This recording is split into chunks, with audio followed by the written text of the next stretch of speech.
बिस्मिल्लाहिर्रहमानिर्रहीम। अस्सलामु अलैकुम। मैं डॉक्टर अयाज़ आपकी खिदमत में हाज़िर हूँ। आज हम डायबिटीज़ सीरीज़ का इब्तिदा कर रहे हैं और आज हम डायबिटीज़ सीरीज़ की पहली वीडियो आपकी खिदमत में पेश कर रहे हैं। जैसे कि आपको मालूम है कि शुगर या डायबिटीज़, जिसको हम उर्दू में ज़ियाबीतस कहते हैं, ये एक बहुत आम या बहुत कॉमन बीमारी है और बहुत से अफराद इस बीमारी का शिकार हैं। जैसे कि आपको मालूम है कि शुगर या डायबिटीज़ का मतलब है जिस्म में ग्लूकोज़ या शुगर या चीनी की मिक़दार इस हद तक बढ़ जाए जो कि हमारे जिस्म और हमारी सेहत के लिए नुकसानदेह हो, तो उस कंडीशन या उस कैफियत को हम डायबिटीज़ या शुगर कहते हैं। हमारे जिस्म में शुगर या ग्लूकोज़ इंसुलिन के ज़रिए कंट्रोल किया जाता है। हमारे जिस्म में एक उज़ू होता है जिसको हम पेनक्रियाज या लबलबा कहते हैं। ये हमारे मैदे के पीछे पाया जाता है और पेनक्रियाज के अंदर मौजूद बीटा सेल्स इंसुलिन और एक दूसरा हार्मोन ग्लूकागोन खारिज करते हैं और इन दोनों हार्मोन्स के बाहिमी तवाज़ुन से हमारे जिस्म में शुगर कंट्रोल में रहती है। अगर जिस्म में इंसुलिन की मिक़दार कम हो जाए या फिर हमारे जिस्म में इंसुलिन रेजिस्टेंस पैदा हो जाए, यानी हमारे जिस्म में इंसुलिन सही तरीके से काम ना करे, तो हमारे जिस्म में शुगर या ग्लूकोज़ का तवाज़ुन बिगड़ जाता है और हमारा शुगर लेवल हाई हो जाता है और इस कैफियत को हम डायबिटीज़ या शुगर कहते हैं। शुगर की 4 अक़साम होती हैं और ये अक़साम मैं एक एक करके आपको बताता हूँ। सबसे पहले टाइप 1 डायबिटीज़। इस किस्म की शुगर बच्चों के अंदर होती है और इस शुगर के अंदर हमारे जिस्म में मौजूद बीटा सेल यानी इंसुलिन खारिज करने वाले सेल मुकम्मल तौर पर तबाह या ख़त्म हो जाते हैं। ये एक ऑटोइम्यून डिज़ीज़ है और इसके अंदर हमारे जिस्म में इंसुलिन की मिक़दार बिल्कुल मौजूद नहीं होती और इसमें मरीज़ को लाजमी इंसुलिन लेनी पड़ती है और ये टाइप 1 डायबिटीज़ उमूमन बच्चों के अंदर होती है। दूसरी किस्म की डायबिटीज़ जिसको हम टाइप 2 डायबिटीज़ कहते हैं, इस किस्म की शुगर में हमारे जिस्म में इंसुलिन मुकम्मल तौर पर ख़त्म नहीं होती और बाज़ औक़ात इंसुलिन की मिक़दार नॉर्मल से भी ज़्यादा होती है, लेकिन हमारे जिस्म में मौजूद इंसुलिन सही तरीके से काम नहीं कर पाती और जिस्म में शुगर या ग्लूकोज़ की मिक़दार को नॉर्मल लेवल तक लाने में नाकाम रहती है। इस किस्म की शुगर को हम टाइप 2 डायबिटीज़ कहते हैं और ये उमूमन एडल्ट्स यानी बड़ों के अंदर पाई जाती है। शुगर की तीसरी किस्म जेस्टेशनल डायबिटीज़ कहलाती है, यानी ये वो शुगर होती है जो हमल के दौरान ख़वातीन को होती है। ये शुगर उमूमन हमल ख़त्म होने के बाद ख़त्म हो जाती है, लेकिन ये बात याद रखनी चाहिए वो ख़वातीन जो कि गेस्टेशनल डायबिटीज़ का शिकार होती हैं, यानी उन्हें हमल के दौरान शुगर होता है, तो उनको आइंदा ज़िंदगी में शुगर होने का इम्कान आम इंसानों से बहुत ज़्यादा होता है। चौथे किस्म की डायबिटीज़ कुछ स्पेसिफ़िक टाइप की डायबिटीज़ होती हैं। इसमें मुख्तलिफ़ किस्म की डायबिटीज़ या मुख्तलिफ़ किस्म की शुगर शामिल हैं, जिनमें मोनोजीनिक डायबिटीज़ यानी वो डायबिटीज़ जो कि बिल्कुल न्यू नेट्स यानी कि नौज़ायदा पैदा होने वाले बच्चों में होती है। ये परमानेंट भी हो सकती है और टेम्परेरी भी हो सकती है। इसकी एक किस्म MODY maturity onset diabetes in young, ये भी मोनोजीनिक डायबिटीज़ की एक किस्म है। हमारे जिस्म में मौजूद पेनक्रियाज या लबलबा किसी वजह से काम करना छोड़ दे तो उस सूरत में भी हमारे जिस्म में शुगर की मिक़दार बढ़ जाती है।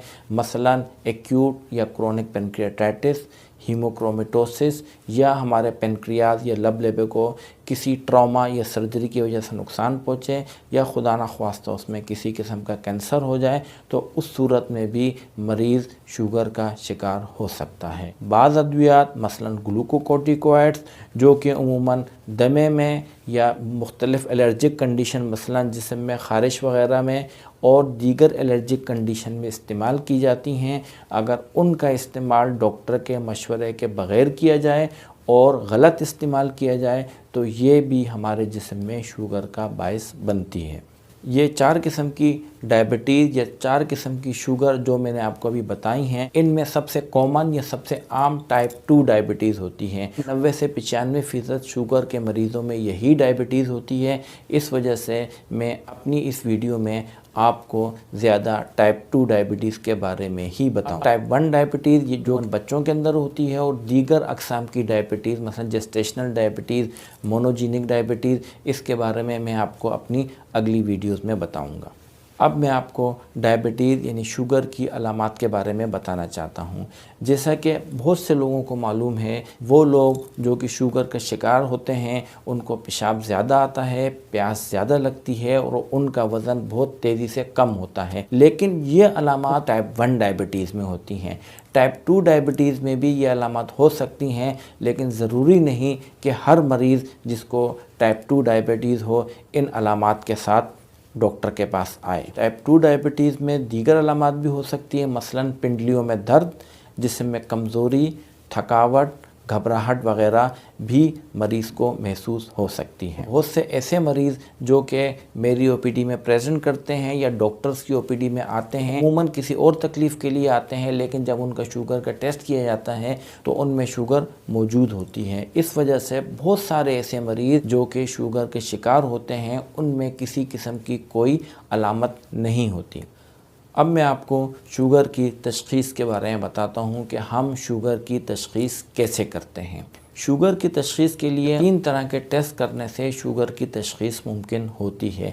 सबसे पहले फास्टिंग ब्लड शुगर, यानी कि मरीज़ का बग़ैर कुछ खाए शुगर का टेस्ट करना। उमूमन हम मरीज़ को बताते हैं कि वो 8 से 10 घंटे तक बग़ैर खाए शुगर चेक कराएं, ना उसने कुछ खाया पिया हो, ना ही किसी किस्म का जूस, दूध, चाय वग़ैरह इस्तेमाल की हो। पानी इस्तेमाल कर सकता है। 8 से 10 घंटे तक बग़ैर कुछ खाने के बाद अगर मरीज़ का शुगर 126 आता है और वो 2 मुख्तलिफ़ मौक़ों पर जब ये टेस्ट कराता है तो दोनों मौक़ों पर उसका शुगर 126 से ज़्यादा हो फास्टिंग में, तो ऐसे मरीज़ को शुगर तशख़ीस की जाती है। और दूसरा टेस्ट जो कि शुगर की तशख़ीस के लिए किया जाता है वो OGTT यानी ओरल ग्लूकोज टॉलरेंस टेस्ट होता है। इस टेस्ट में मरीज़ को 75 ग्राम खुश्क ग्लूकोज पानी में मिक्स करके दिया जाता है और उसके 2 घंटे के बाद मरीज़ का शुगर चेक किया जाता है।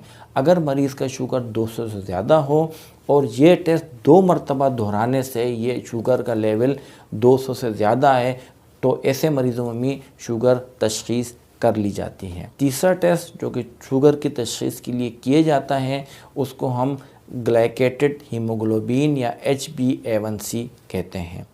HbA1c अगर 6.4 से यानी 6.4% से ज़्यादा हो और इसको भी हम 2 मरतबा दोहराएं और दोनों मरतबा अगर मरीज़ का HbA1c 6.4% से ज़्यादा हो तो ऐसे मरीज़ को भी हम शुगर तशख़ीस करते हैं।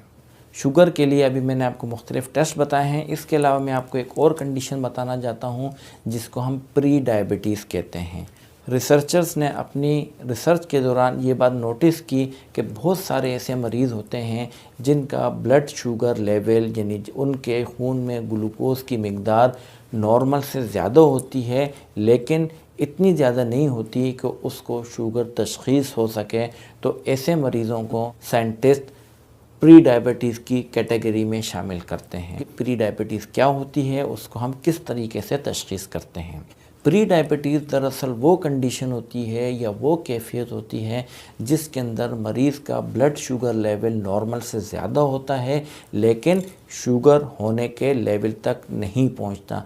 तो इस कंडीशन को हम प्री डायबिटीज़ कहते हैं।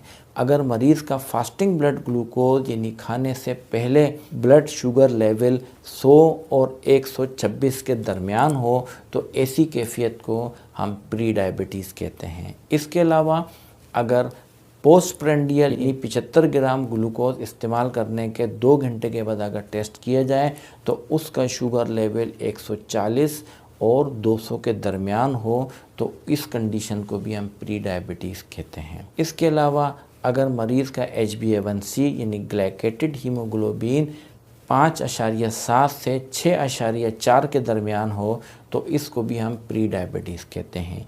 यानी प्री डायबिटीज़ वो कंडीशन होती है जिसमें या तो मरीज़ का फास्टिंग ब्लड ग्लूकोज 100 से 126 के दरमियान हो या फिर उसका पोस्ट प्रेंडियल ब्लड ग्लूकोज 140 से 200 के दरमियान हो तो ये कंडीशन प्री डायबिटीज़ कहलाती है। शुगर का नॉर्मल लेवल कितना होता है, फास्टिंग यानी 8 से 10 घंटे बग़ैर कुछ खाए अगर मरीज़ का शुगर चेक किया जाए और अगर वो 100 से कम है या 75 ग्राम ग्लूकोज इस्तेमाल करने के 2 घंटे के बाद उसका ब्लड ग्लूकोज लेवल 140 से कम है, या फिर उसका HbA1c यानी ग्लाइकेटेड हीमोग्लोबिन 5.7% से कम है, तो ये मरीज़ का नॉर्मल शुगर लेवल है और ऐसे मरीज़ शुगर का शिकार नहीं है। उम्मीद है आपको हमारी वीडियो पसंद आई होगी।